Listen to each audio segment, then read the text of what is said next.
Casabianca by James Baldwin. There was a great battle at sea. One could hear nothing but the roar of the big guns. The air was filled with black smoke.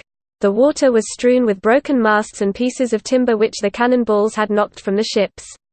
Many men had been killed, and many more had been wounded. The flagship had taken fire. The flames were breaking out from below. The deck was all ablaze. The men who were left alive made haste to launch a small boat. They leaped into it, and rowed swiftly away. Any other place was safer now than on board of that burning ship. There was powder in the hold. But the captain's son, young Casabianca, still stood upon the deck. The flames were almost all around him now, but he would not stir from his post. His father had bidden him stand there, and he had been taught always to obey.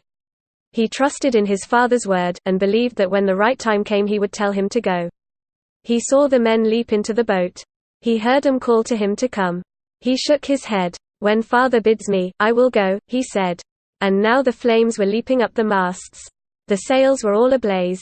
The fire blew hot upon his cheek. It scorched his hair. It was before him, behind him, all around him. "Oh father," he cried, "may I not go now? The men have all left the ship. Is it not time that we too should leave it?" He did not know that his father was lying in the burning cabin below, that a cannon ball had struck him dead at the very beginning of the fight.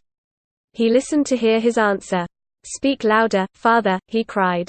"I cannot hear what you say." Above the roaring of the flames, above the crashing of the falling spars, above the booming of the guns, he fancied that his father's voice came faintly to him through the scorching air. "I am here, father." "Speak once again," he gasped.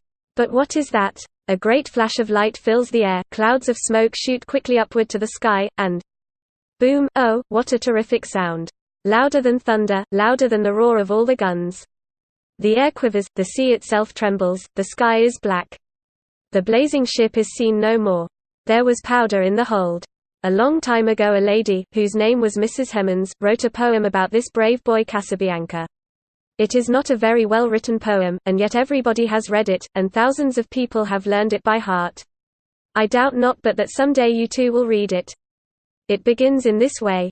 The boy stood on the burning deck whence all but him had fled, the flame that lit the battle's wreck shone round him o'er the dead.